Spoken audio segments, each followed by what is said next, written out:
Security forces opened fire on protesters, several of whom have been killed in rallies across Myanmar on Sunday. This man was among dozens injured in Yangon as demonstrators crouched behind homemade shields during a confrontation with armed forces.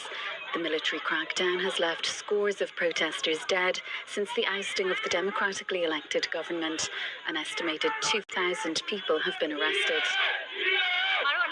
We have to fight for a future. I don't accept the military coup. I was arrested once, but people came to help me escape from the security forces, and I was freed.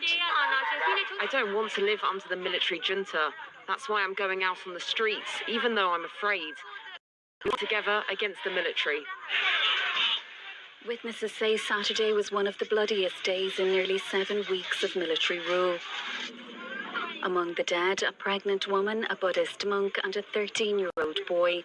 It came as leading politicians ousted by the coup vowed to continue what they called the revolution, echoing the protest movement's calls for a federal democracy, giving ethnic minority groups a role in the governance of Myanmar.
After a violent crackdown by security forces, people are again protesting against the coup on the streets of Myanmar.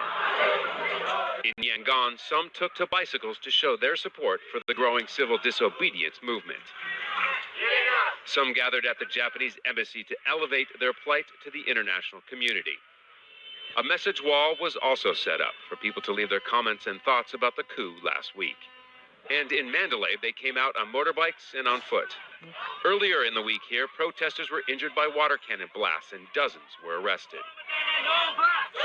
More groups and unions have joined the growing movement, including civil servants in the capital, Naypyidaw.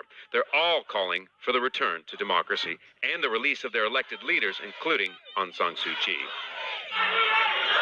Students and young people are emerging as critical players in the protests. Many see their future at stake, and with so much on the line, they're willing to put themselves in harm's way. Students are going to struggle under the military dictatorship. That's why we're here on the street, giving our life to get our democracy back.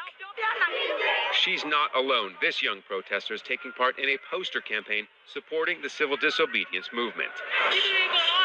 When I'm here with all these people, I'm not scared. I have no fear at all. The UN representative in Myanmar has called the security services' use of force against the protesters disproportionate and unacceptable. The United States said it's reviewing assistance to Myanmar, again called on the junta to step down.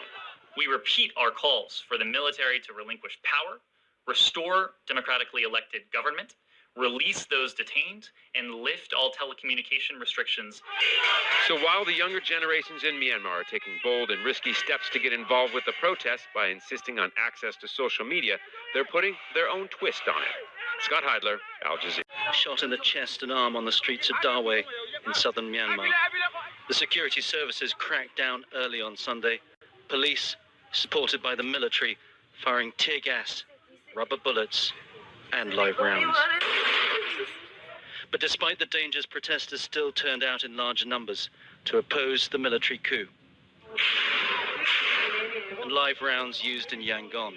A man wounded in the streets of Hleidan district as protesters tried to give him first aid and get him to cover. As the tear gas rained down, they ran for shelter. Elsewhere, they hid behind improvised shields. But if the intention was to get the crowds to disperse, it failed. Regrouping out of range of the guns, the protesters remained defiant. The crackdown has been widely anticipated, and the crowds are fully aware of the dangers they face. We, the public, are only protesting peacefully, and now the military has come to crack down. They are just here to give us trouble. We want peace. We have nothing. But still they come to crack down on us. We want to protect our people because the police aren't doing that. They're attacking us instead. As you know, the junta is doing illegal actions, so the citizens need to protect themselves. The campaign of civil disobedience has been widely observed against the military's coup on February the 1st. In many areas, people blocked the roads with obstacles and cars. The progress of the police hindered as they tried to clear a path. In some places, the protesters tried to take a stand, throwing projectiles and Molotov cocktails at the police. But it seems a futile effort as they attempt to stop a military government prepared to use lethal force against its own people. Tony Cheng. What's being dubbed a dawn march to oppose the February 1st coup.